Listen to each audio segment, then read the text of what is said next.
Okay, might sound a bit different. Because we're still a bit sick. We've been sick for like the past week or two. For the past week in November.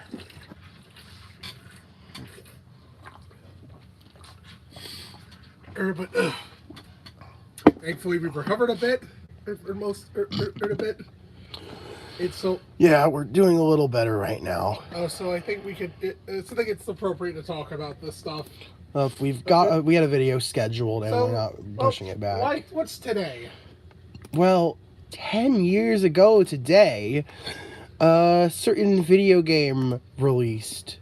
That game being Paper Mario Sticker Star. Yeah. We all know about that story. We all know, but, well, Paper Mario in itself. So I want to talk about. I want to talk about this. I want to talk about this series. And what is. And what's going. And what the hell's going on? Yeah. Basically, the stuff that's like. Well, you saw the video title. What's ruining Paper Mario? But I think to find that answer, I think we should go back a little. Yeah.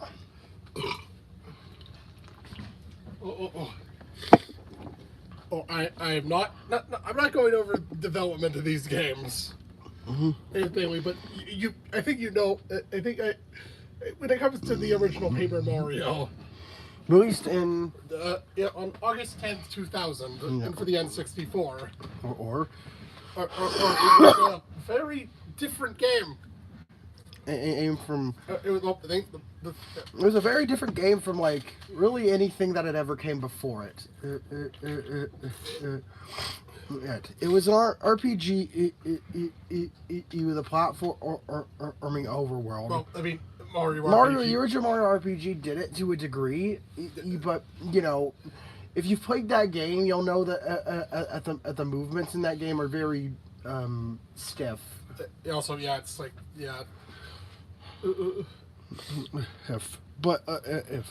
also definitely played more like a traditional RPG. Paper Mario had some key differences that sort of elevated it from its predecessor. I'm not discrediting Mario RPG, by the way. That game is also great. He never finished it. I never finished it because I got stuck a restore pointing and trying to get 100 jumps. But yeah, I still think that's a great game. No, stickers. No, Paper Mario is very well. Mainly having a bunch of. Okay, well. What is Paper Mario? That's a good question. Well, it's an RPG released on August 10th, 2000 for the Nintendo 64.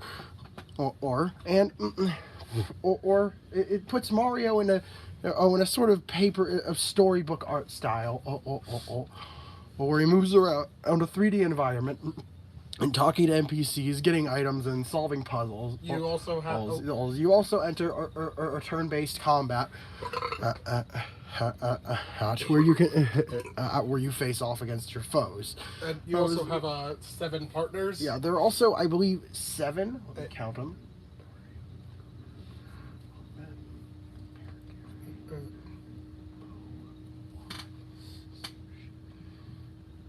Eight partners. There's that can also assist you. That can also assist you on the overworld, which is a departure from the original Mario RPG. Yeah, partners now have overworld abilities. There's Goombario, who tells you about the area you're currently in and maybe gives you hints towards puzzles. Oz Cooper can be used to attack off a ways away. And also acts as a first strike initiating a battle. A bombette can be used to blow up cracks in walls, as well as getting a powerful first strike. Ike Bow can be used to hide you from enemy.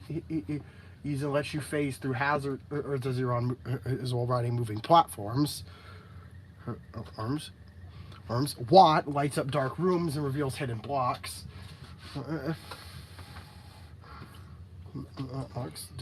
Paracarry. It Paracarry carries you across larger gaps that Mario's normal jump can't cover.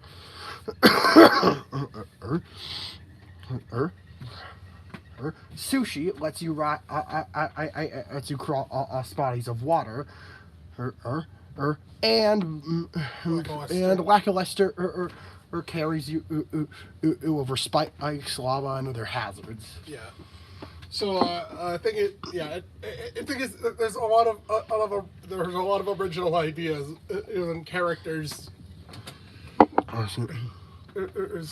And of course, these characters take advantage of Mario's diverse cast of various monsters that have appeared throughout the series history, And also while introducing new ones. as well as introducing some of its own fun new creatures like the Daisies and the Clubbers. Well, the Daisies are From Yoshi's Island, from right? Yoshi's I always Island. forget that. Yeah, they're from Yoshi's Probably Island. because I've never actually properly played through Yoshi's Island. But yeah, the Clubbers are. New enemies like Clubbers, for example. Yeah. So, but the thing is, it also just, I think the series is mainly known for its humor. Yeah, it's mainly known for. Definitely. The writing is definitely a very important part of the series. I don't think the first game takes itself too seriously with the story. Oh, it definitely doesn't. The first game is definitely played mostly for laughs in terms of Bowser the story. touches a thing. Bowser touches a thing, gets super powerful. Takes and just lifts the castle into the sky. There are some cool moments. There are also some cool character moments during the more important story beats. But the overall tone of the entire story is very lighthearted. This series gave Bowser so much personality. Yes, Bowser, the way Bowser was written in the Paper Mario series. At least originally. He was iconic. Dude literally can't see a few Eat in front of him. of him. And then constantly talks to himself. Elvin is old Magic Koopa witch, Cammy Koopa. Oh yeah, Cammy, yeah. I think the series take on Kamek. Bowser's main assistant. And who I think he constantly berates. Who constantly nags about Bowser behind his back. Yes. In turn. But yeah, Alex actually played. It didn't play the game until February 2015, if I remember. Yeah. When you bought it on the Wii eShop channel. I was 12, I think. 11. 11. I was 11. Confession. And I never actually beat the final boss. He never beat the final boss. I did everything else in the game, but I didn't beat the final boss. Yeah. And he thought he was qualified. He thought that made him qualified to do a 2-hour video about it. Anyway. But anyways, yeah. So, what was your experience with the first game? I thought it was a super fun game. I remember because of Mario games, like I usually I'm a very big fan of the style of action command based RPGs. Yeah. It's because I like having some direct input on how turns play out, more than just us hit a button and hope for the best. Yeah. Which is the strategy for most other RPGs. Yeah. Though I have been seeing a resurgence of RPGs incorporating action commands as of late. Yeah. Most notably, the game. Most notable, I think the most notable thing is the very Paper Mario inspired game Bug Fables, which you should definitely check out. Go buy it. And if you miss old Paper Mario, Or like, man, I want something like that again. Go play Bug Fables. That's exactly what you're looking for. Okay, not. Anyways, not sponsored. We're unprofessional for sponsors. No, we're too unprofessional for sponsors. But anyways, yeah, he really enjoyed his time with it. Even if I couldn't beat the final boss, it was Well, definitely. mainly because he was stubborn. Yeah, and I was like, I'm going to do my Agumbario charge strat for the final boss, even though he has an attack that completely counters that by paralyzing your partner. You idiot! You fucking idiot! What is Because Paper Mario was actually one of the last. It was, I think, one of the. I think in North America it came out on February 5th, 2001, as one of the last. But it was one of the last last first-party titles was released for the console. And you could tell that it definitely used the hardware to its fullest. We're doing a video. What? We're doing a video. We're doing a video. We're doing a video. Okay, come on. Let's Okay, do this. but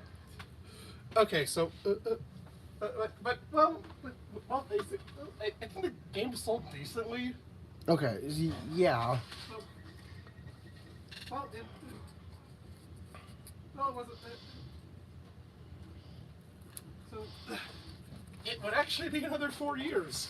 Years until July 22nd, 2004, the release of Paper Mario: The Thousand-Year Door. or on the GameCube.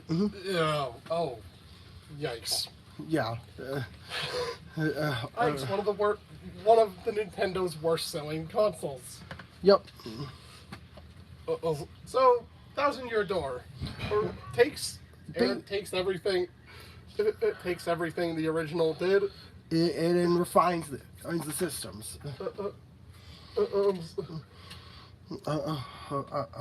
It really is basically the original, but they expanded upon the concept. The most notable difference, is the massive changes they made to partners in battle. They now have their own health bars. Ours instead of just us being like, oh, if they take a specific attack, they get stunned for a set amount of turns. Yeah. Turns. No, your partners can and fall in battle just like Mario can. Yeah.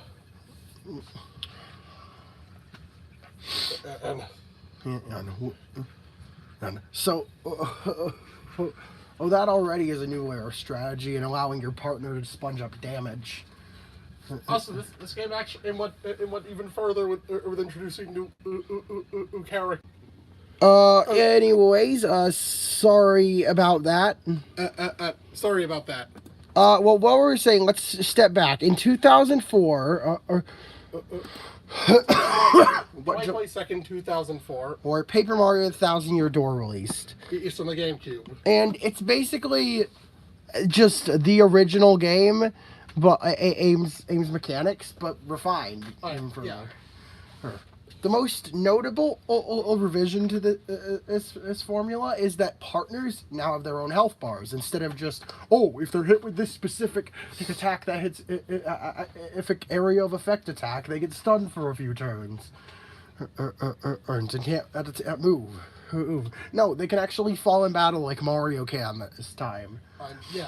Which adds a new layer of strategy, and now they can and sponge up damage and stuff. Yeah.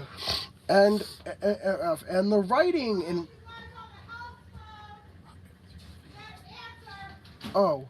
Hey! What? She's gonna call you guys on the house phone. You better answer. We're in the middle of a video. I don't care. We're doing a video. Stop being selfish. What? We'll call them later. Okay. God. Okay, so. Partners now have health bars. Oh, ours. So. Another thing was that there are now a ton of new races. Oh yeah, It's not a new species.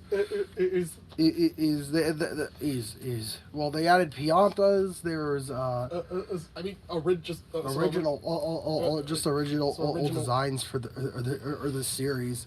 yeah. Like there's these mouse people now. There's the dark Arklings, I think they're called. Yeah. All the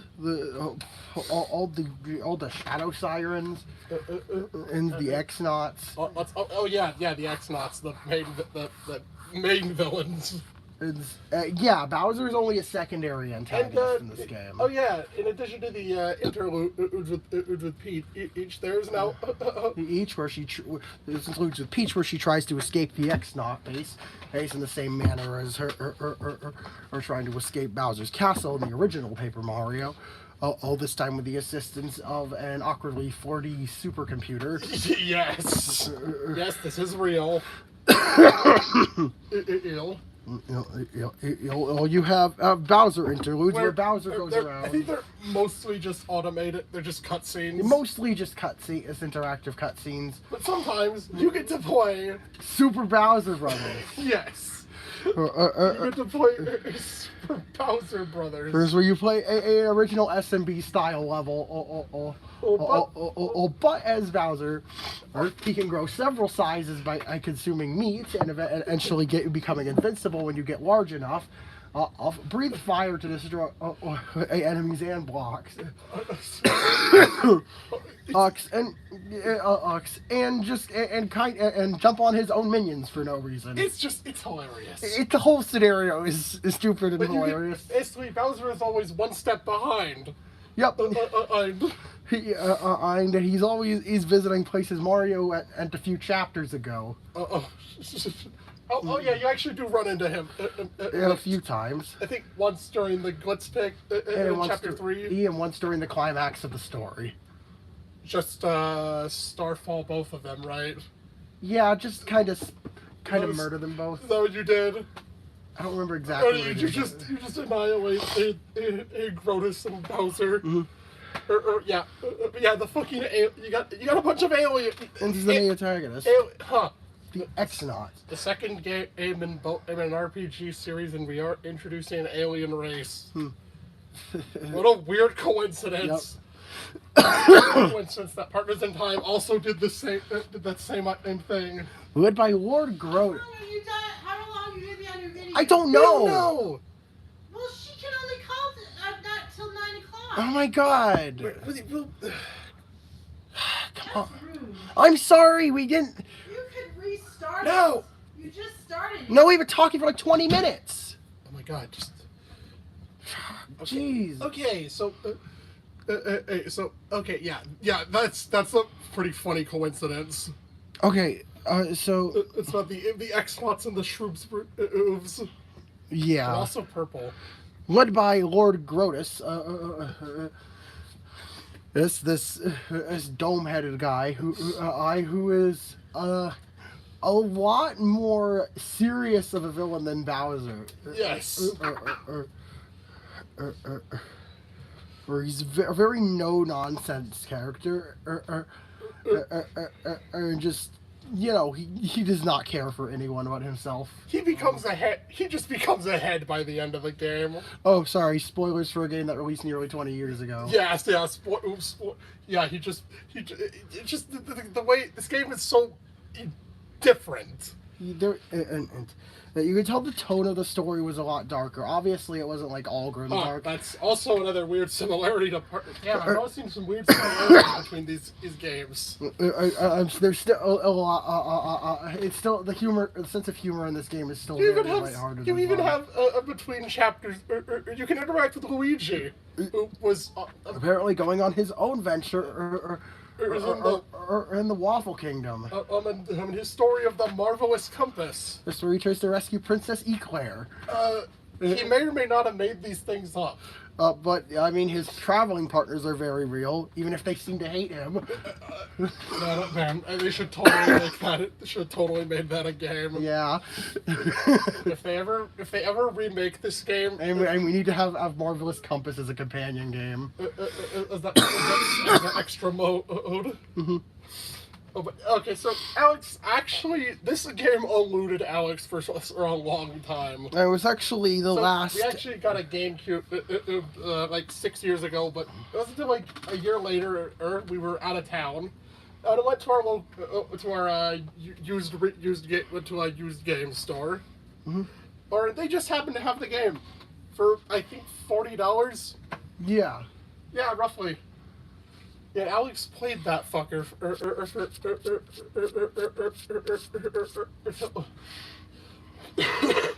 He played that fucker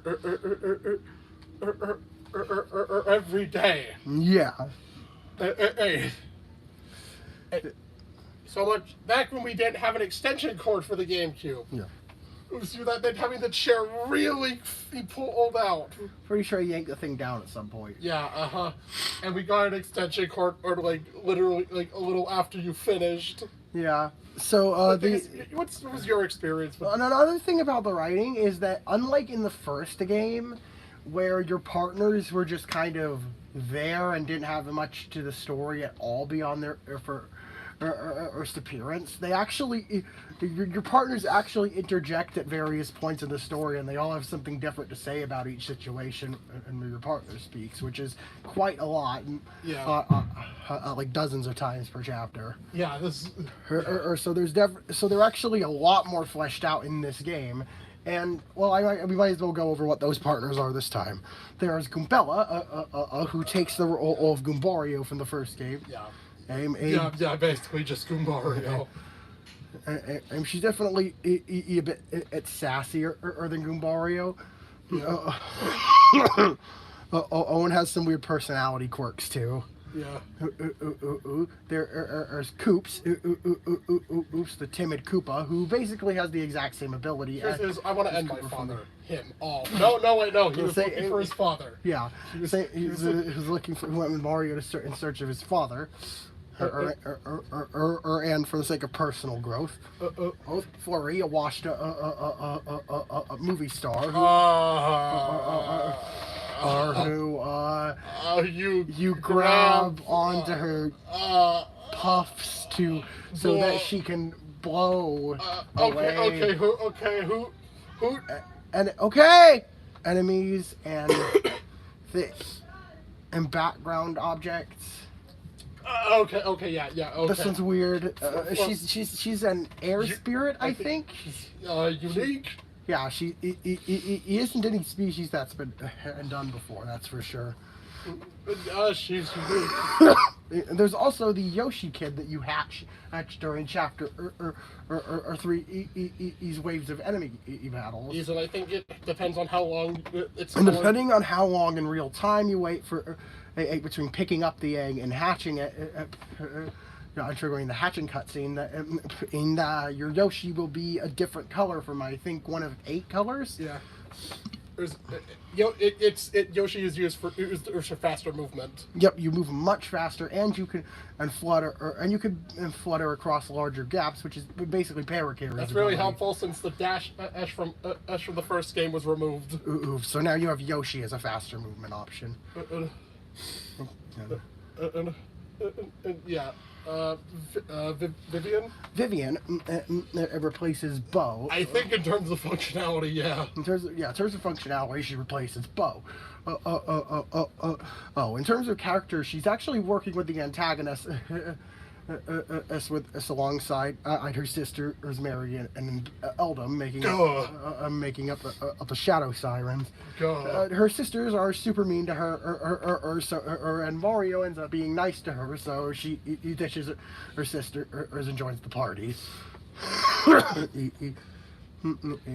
Also, I guess obligatory, or since we're already on the topic of Vivian. And in the Japanese version, she talks about how she finally transitioned. Yeah. And an unused tattle is. Goombella is confused about her gender. She's the youngest. She's the one of the Shadow Sirens. She's the youngest sister, brother. Yeah, Goombella doesn't seem to know Vivian's gender. Yeah, Vivian is a canon trans female character. I just think that's neat. Yeah. Then there's then afterwards is And afterwards is Bobbery, the final required partner. Notice I say required. yeah. An old sailor who lost his passion for exploration after the death of his wife, only to have that passion reignited by Mario. After he reveals a letter containing his wife's final wishes. Yeah. Is prompting Bobbery to set out to explore once more. Yeah, that's very deep for a partner. Yeah. So, and the optional partner, Miss Mouse, shows up throughout the first few chapters, half of the game. And after chapter 4, you unlock the ability to do a side quest to recruit her as a partner. What does she like steal items or Yeah, something? she can sniff out hidden items. And has moves that can guarantee an item drop from an enemy in battle. Yeah. As well as steal. I think that's what it does, but I do know she can at least steal enemy items that are attached to enemies. But yeah, the partners all have something Unique going for them, as well as having in their own charming personalities. So, what was your experience with Stick the Thousand Year Door? Or oh man, it was 5 years ago. I very fondly remember this game. And it was a very fun experience. Yeah, and it definitely shows that they refined the systems from the first game.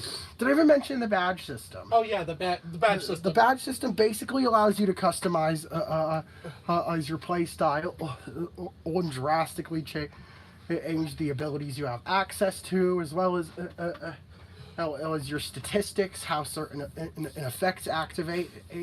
And you can do some completely crazy things. Like, for example, there's the All or Nothing badge that makes it so you have drastically increased power on your moves, but you do 0 damage if you don't execute them perfectly. Yeah. Which is something that only really works with the action command system. Oh yeah, this game also has as the emblem. There are also cosmetic like sound effect badges. As though one of them does actually weaken the chapter 1 boss if equipped. So one of the there's the emblem, and there are also emblems. There's also the L emblem and W emblem, which color you like Luigi and Wario respectively. If you combine them, and if you wear both at once, you get Waluigi colors. That's cool. That's pretty cool. Yeah. Well, but yeah, Thousand Year Door it's not perfect. Yeah. There's a lot of backtracking. Especially for side quests. Yeah, side quests have a lot of. For some reason, you can only take on one side quest at a time. Yeah, that's pretty dumb. Notably, there is a side quest where you're required to wear the L emblem badge. Yes. Badge 2. To make someone think you're Luigi. Yeah. Only to have the real Luigi show up and that person accuse him of being a gross fake. I'm not. There's an obvious joke I can make, but I'm not going to. Yeah. Luigi, how Nintendo loves to make fun of you. Yep. So, yeah, the Thousand Year Door was definitely a step in the right.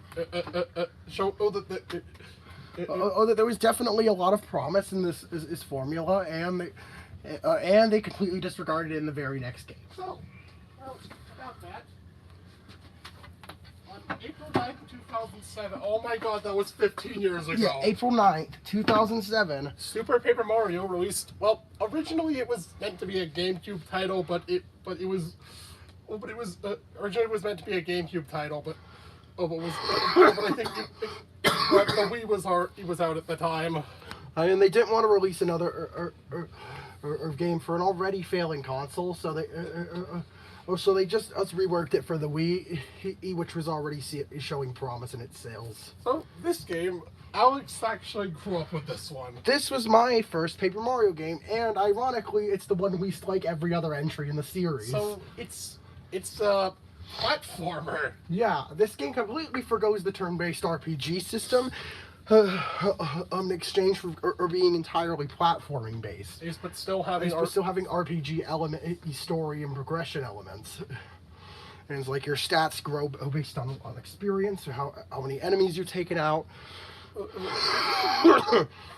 You progress by navigating an overworld and talking into NPCs. And he's as opposed to as well as having semi-linear level or chapter segments. And your stand-in and her partner is act more like power-ups. Yeah, your partners act more like interchangeable power-ups. Ups in this game, known as the pixels. Grabbing stuff. You can there's a grapple, a bomb, going over spikes. A lot of stuff we've seen before, but also some new stuff. Shrinking. Such as shrinking down and fitting in smaller gaps. Running faster. Yeah, that one's weird. That's an optional one. The hammer is a pixel that you don't get till halfway through the game for some reason. Yeah. There's one that can, I don't know, change the sound of your jumps. Yeah, that's another optional one.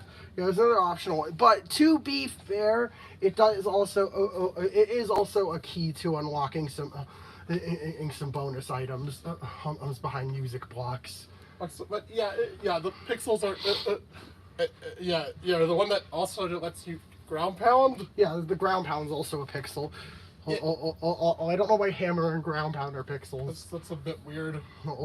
There's also one that uncovers background objects if you know where to target it. Yeah, that's Fleep, right?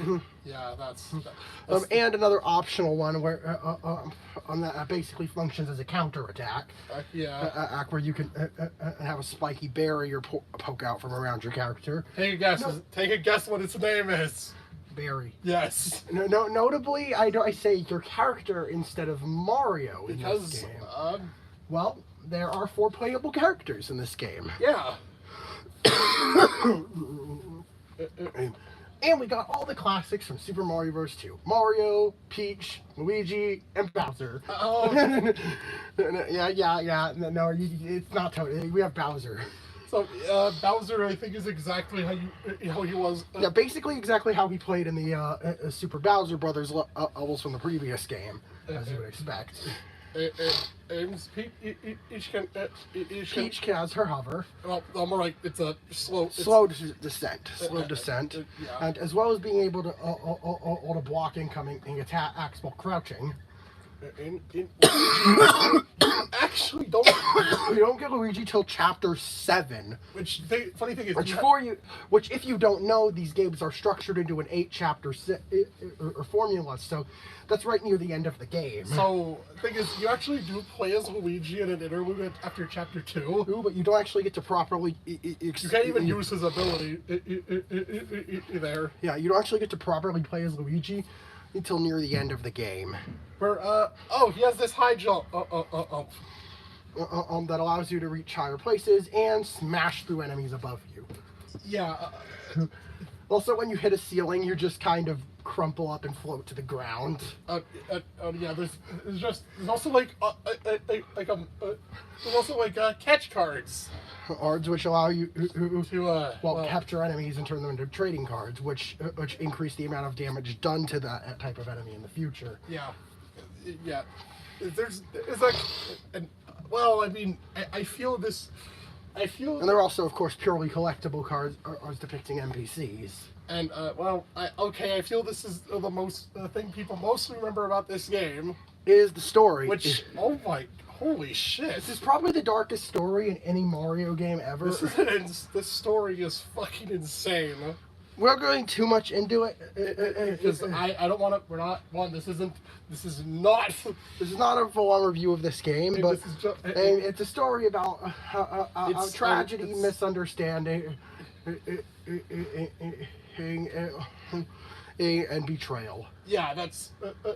It's not everything you want. Everything you expect for a Mario game. Yeah. It's of course the game's presentation is also quite whimsical. And definitely it has some great humorous moments too. All right, the game has the flipping mechanic. Yeah. Oh yeah, the flip system. There's also you can also flip between 2D and 3D environments, which is used for most of the puzzles in the game. No, only Mario can do that. And for some reason, only Mario can do it. Originally, they planned to have other characters do it. You think with a pixel? And it was going to be tied to a pixel, but I guess they assumed A, they didn't want this pixel to be used for 90% of the game's puzzles, and B, they realized that if they didn't give Mario, make it exclusive to Mario, you'd have no reason to have him equipped. Also, like why he only can wall jump in 64 DS. Yeah, the same reason. Same reason only Mario can wall jump in 64 DS when, and Luigi has no problem doing it in other games. Yeah.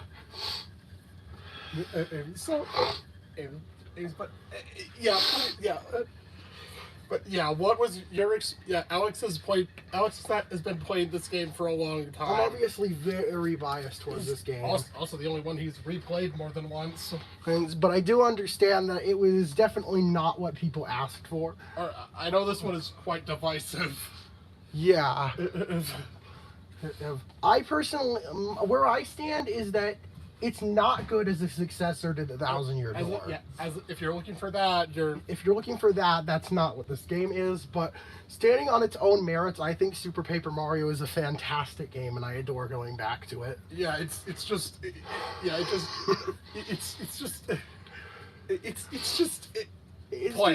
Play this game, please. Play it. Do yourself a favor. Play Super Paper play it. Mario. So that was in 2007. Now it would be another 5 more years, which is the longest wait between games in the series so far. Yeah, the wait between the first two was 4 years. Yeah. Yeah, 5. 5 years. It would be until E3 2010. On E3 2010. And the next game for the 3DS was revealed. The upcoming system at the time. We were getting a new game, and it looked to be a return to form. Shit, that's a chain shot. RPG turn-based battles. Oh, J-Chomp partner, cool. Little super moves with 3D objects. I guess it's like the our Spirit and Crystal Star abilities from the first 2 games. Okay, this looks some paperized gimmick. A new overworld thing. Okay. This looks pretty cool. Although, wait, this looks a little. Something's a bit off though. Why are there so many toads everywhere? Where are the new enemies? Where are the new enemies? Is like these Spinas or Duplighosts? Those are Clubbas? Then I think even more. But yeah, I think just the more the game was revealed. The more red flags were raised. Paper Mario Sticker Star, leading us to the release on November 11th, 2012. 10 years ago. 10 years ago this day. This game actually got a positive reception from critical reception. I'm not kidding. Yeah. But the fan reactions was this overwhelmingly negative. What is this? What? They showed a partner in the re-release and scrapped the idea. So, okay, how do you battle? Oh, you collect these items and you consume them to attack. Wait, so what happens if you run out? If you run out, you just don't attack. What? What? Also, battling only gives you coins. Which you'll find so battling has no incentive. Yeah, and just the required battles, you'll get plenty of coins to stock your journey. So there's no reason to go out of your way and fight enemies. And also, the game is broken up in like this map. Is broken up into several rigid map sections. It isn't like multiple world. Each world is broken up. Each level area is broken up into levels. Which instead of being seamlessly interconnected like in the first 2 games, and you just selected a level from a map and went there. Hey, do you like toads? Because those are the only NPCs in this whole game. What? Aside from Kamek and Bowser. Wait, just Kamek? No Kammy? Hey, Junior's here. Oh yeah, he's in this game. And he appears like 3 times throughout the whole game. That's about time he appeared. At least he appeared. I didn't really do much with him. Hey, where's Luigi? He appears in the background as cameos. You gotta like paperize him. And if you use use your paper ability to pull him out of the background, you get health upgrades. Yeah. Right, he doesn't have a single speaking line in the whole game. What? Also, what's story? What's story? Bowser does the thing. Bowser broke a thing, and it caused Bowser touched a thing. and it caused things to start getting messed up, and now you have to fix what Bowser messed up. Oh yeah, and you have some. Oh yeah, you have and you have. And you have a talking crown sticker following you around. Fuck you, Kirsty. Fuck you. Oh god, what is this? What even is there to say? About Sticker Star that hasn't already been So said. did you get this game around the launch? Yeah. Of course, I remember, yeah, I enjoyed the game when I first played it. But well, he hasn't gone back to it since. I haven't really felt compelled to go back to I it. actually did an 100% file. Yeah. By that I mean, Doing the stupid challenges that require you to just grind and do the same thing over and the exact same thing over and over with no actual difficulty involved. also place every single sticker into a museum. Yes. Unfortunate, for some dumb reason, And what? you deleted that file. Yeah, Didn't you? because it wasn't in the slot I wanted. It was in the That's such a Yeah, I dumb. know. That's such a dumb reason. To delete a file like that. Yeah. Sorry. Watch where you're going. But yeah, Sticker Star. Well, it actually sold well. And Well, oh boy.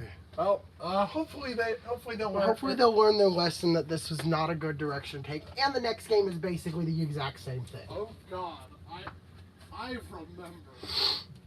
remember that March Direct. That direct in March. When new Paper Mario. And Wait, what is?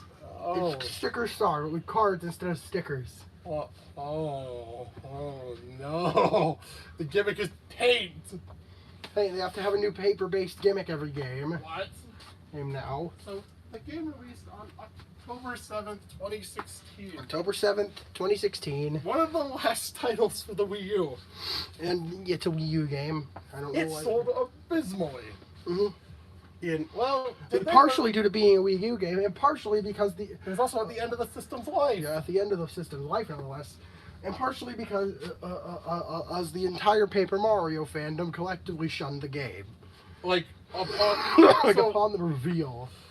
so if I'm correct, the game actually was actually just ready to play in like a few weeks, like a in whole 2 advance, weeks and the whole early. thing leaked anyways. Like a whole 2 weeks, the game was suddenly ready, available to on a download. And to play devil's advocate, for the most part, I do think Sticker and Color Slash improved a lot of what Sticker Star got wrong. Mainly in making the environments actually interesting. Color Splash has probably my favorite overworld navigation in the whole series. It just feels good to run around and paint things. Things. That being said, it also is the slowest and most tedious battle system in the whole series. You gotta select your card, paint your card, swipe it up onto the screen, then do the action command. Repeat for every single turn. And also, again, it has no incentive.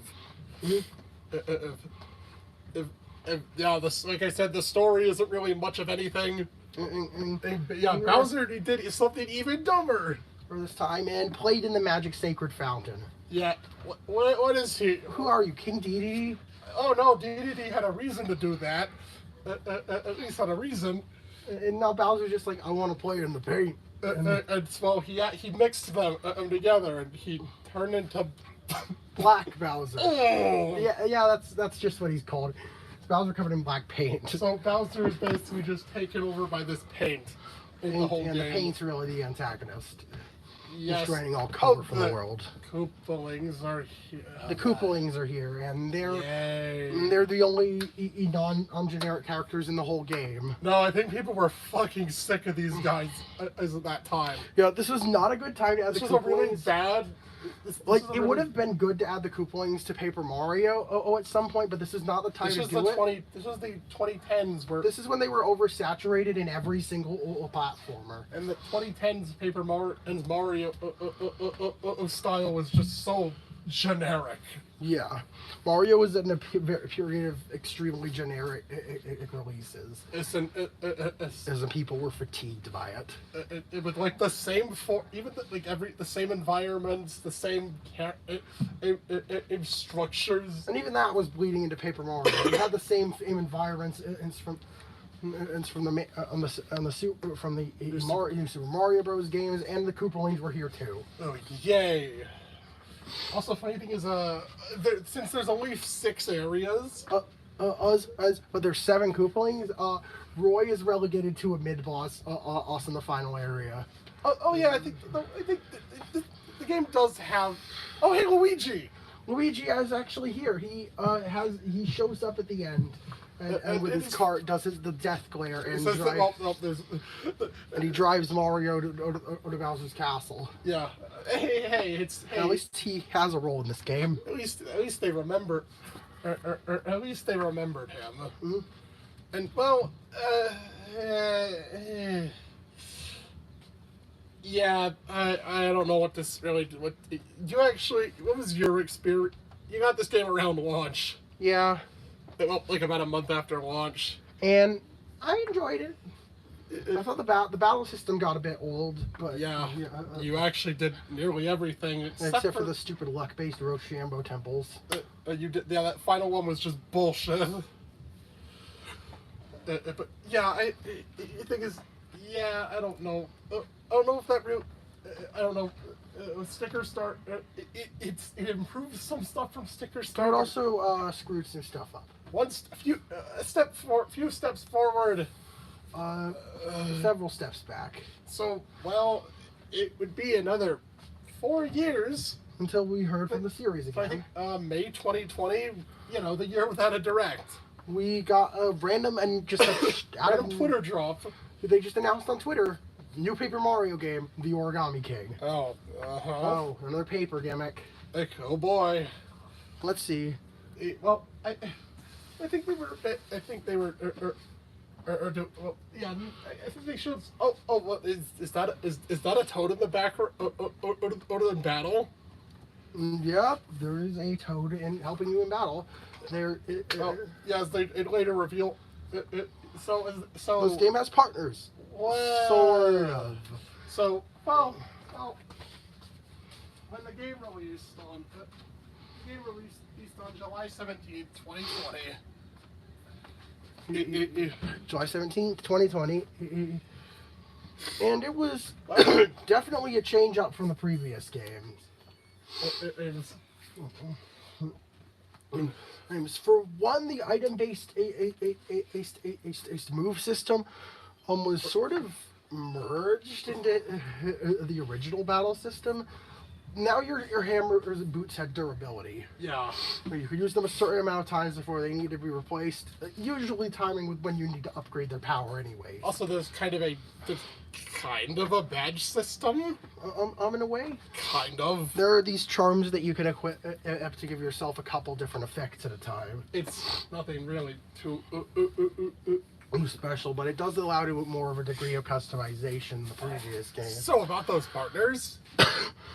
They're all tied to a specific story event. Yes. And they're all with you for preset areas and never beyond that. And there's a And total you also can't directly control them, and they attack automatically. and they randomly sometimes attack automatically each turn, or do extra damage to an enemy, Yeah. What? which completely defeats the whole reason people like partners, the extra layer of strategy. And the amount? How many are there? There's 5 of them. 5. There is a bomb partner or with a tackle attack. There is a toad partner with a toss attack. There is Kamek with a magic attack. The funny thing is, you really won't spend that much time. Good luck actually get into a fight while having Kamek. No, not Kamek. Bowser Jr. Yeah. with a slam attack. Good luck actually getting into a battle where you have Bowser Jr. as your partner. Kamek can fire is magic. And Bowser are in the final area with a fireball attack. So thing is, yeah. And they're all just the same aim attack scale with the damage scaled up effectively. Yeah, they're all. Ow. It's almost like they put in the bare minimum. It's almost like it was the bare minimum effort. At the very least, at least they have actual the personalities. But like 3 of them are pre-established characters, so that was a given. So thing is, I mean, the story tries something different. And it's not Bowser does a thing. And instead, it's more of an episodic battle against King Ollie's Legion of Stationery and the problem they've caused for their general area. Yeah. On dealing with it. So I guess there's more unique environments, kind of. Yeah, the first area, the standard grasslands and a sort of a vacation spot tower. Her area. Secondary area is the second area is an eastern inspired Autumn Hills area, complete with a full on amusement park, with Shogun Studios, which is just Japan Disney World. Yes. Yeah, it's just yeah. Well, I don't know how else to describe it. It's so, or just Universal. Universal, that's probably more. Yeah. I don't know my theme parks. Yeah.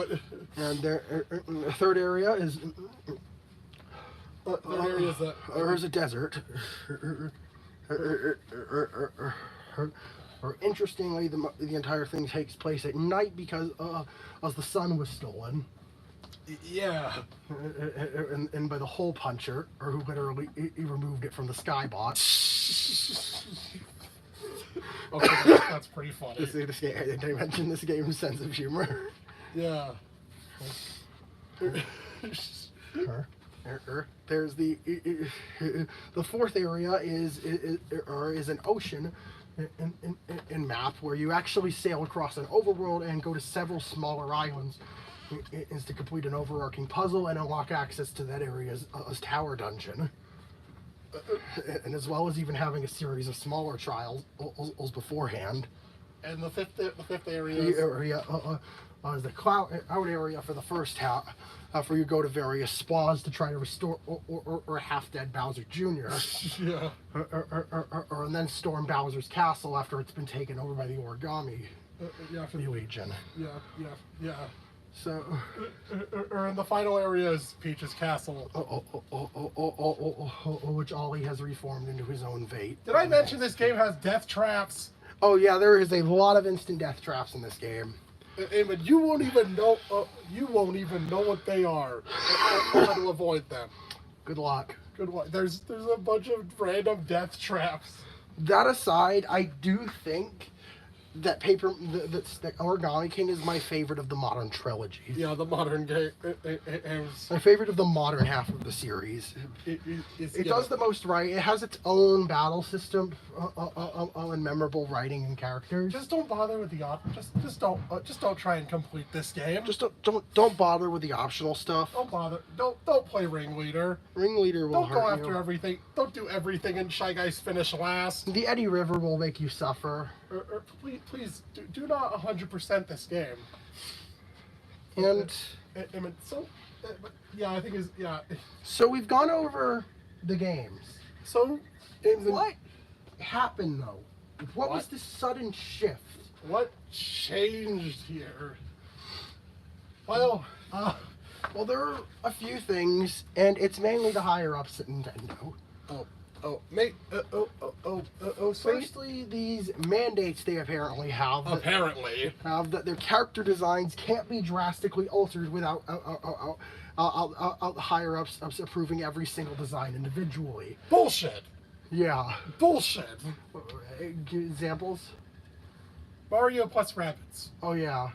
It's Well, that was a collaboration and project, and it was mainly rabbits dressed as Mario characters, not new Mario character designs. oh, how about the Paper Mario? How about the Mario Luigi series? Is that mostly made their own characters? Yeah. Okay. I mean, like in terms of making new characters and shit. Yeah. I think the thing is, people complained about the lack of like characters based on other lifestyle monsters from different Mario that's games. more of what the idea was. Things, which is what people wanted, and they said they couldn't do that because as if they wanted to make more unique character designs, they'd have to be selected. It and approved all individually. Like it, So if the phone rings, answer. okay, if they wanted one character, or they have to make it, then send it in and get it approved. Yeah. So they just didn't bother and used Toads for the entire cast. Hey there, YouTube. Yeah. Which removed a massive amount of the charm that the earlier games had. What the fuck is going on with the combat system? And the combat system is a case of the developers straight up refusing to review his old concepts and wanting to have an entirely different mechanic every new game. You know, at that rate, At that rate, don't make these RPGs. yeah, at that rate, just leave the RPG format. It's holding you back. If you want Paper Mario to evolve into something that's not an RPG, go ahead. You already proved it could work with Super Paper Mario. Yeah, Which fundamentally, a lot of the RPG mechanics are just vestigial. And it could have worked as a pure platformer. yeah.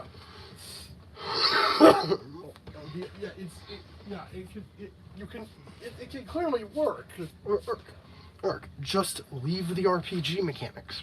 Because at this point, they're just holding them back. Like, it's not like they don't want a level system or any standard There's no reason to even battle-based battle. progression. And aside from getting coins from defeating enemies, which you do in a lot of non-RPGs anyways.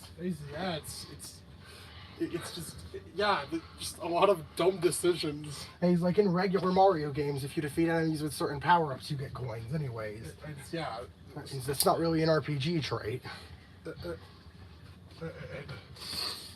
Yeah, if you don't get stronger through battling, Really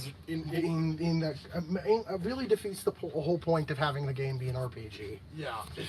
It's just that's such a fundamental mechanic in the genre.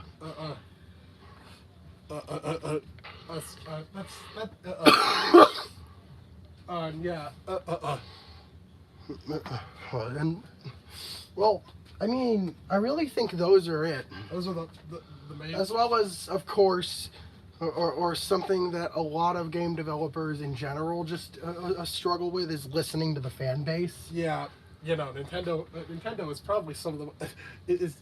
Nintendo is definitely up there. It's definitely one of those companies. Yeah, they listen to what the fan base is doing. All right, then they shut it down. Yeah, they're one of those yeah, they're not someone like Sega or Capcom. Which endorse their fans and listen to what they've been asking for. Or yeah. Or no, yeah, they're though making really stupid decisions. Mm-hmm. Is like releasing, this is the company that releases unfinished games at full price. But this has devolved into Nintendo slander at this But point. mainly, the thing is, Paper Mario is, Point is, it's been 10 years since Paper Mario has changed forever. Mm-hmm. For the worse. Yeah. For worse. Most definitely for worse. I do believe that Origami King is absolutely a step in the right direction. It all depends on how they iterate on this. As whether the next game brings back more of what people have been asking for, or hell, even goes in an entirely different non-RPG direction. And yeah. And it can work. They just refuse to do anything that will work. Oh, given the fact the Mario Luigi series is fucking dead. And Paper Mario is basically their only their sole RPG series. So I Mario doubt they will let RPG. go of it unless they bring in a new Mario RPG. Yeah, they just Which said- honestly, I really hope they do something. They do sort of a spiritual successor to the Mario Luigi series, is because yeah. because that gameplay is fundamentally great. Yeah, thing is, the Mario Luigi series was consistent. And like, regardless of how much you like, almost always there was at least some quality assurance there. It was consistent, And even if you like some games more than others, there wasn't any random the game specific gimmicks it take front and center. or consume the entire identity of the game. And yeah, Bowser's body. It was cool, but like fundamentally, it didn't change that much about how the game was played. Same goes for the Dream Luigi's Dream for the Yeah, Dream sure. World. Yeah. Mainly it was just a way to separate 3D and 2D environments. Okay, the papercraft of stuff. Off was a little stupid. It wasn't very forced. Yeah. The thing is, the games had this consistency. I have never seen a Mario and Luigi fan and straight up call one of the games bad. Because, like, really, I think if you enjoy the Mario and Luigi series in general, you probably don't despise any of the games. Yeah, even if Paper Jam is. And it was a disappointment to Paper Mario. It's not a terrible game. It's definitely not a terrible game. It's just a lot of missed opportunities. But yeah, if unfortunately Paper Mario can't lives on. Yep. It doesn't seem it clearly doesn't know and its identity is all over the place. Yep. It is constantly having an identity crisis. And all we can do is Wow. hope that the next game won't take 5,000 steps back. And in the meantime, go play Bug Fables. Oh yeah, go play Bug Go play Fables. Bug Fables. Also, if you're here, if you're a fan of the first two Paper Mario games, I guarantee you'll enjoy Bug Fables at least to some degree. Also, it's worth your money. Definitely a worthwhile investment. So okay, all right. So with that being said, yeah, I wanted to do weird coincidence that both these videos happened on the 11th. Yeah, The Mario Luigi video was also on the 11th of which month? January. Yeah, it was in January. Weird coincidence. Yeah.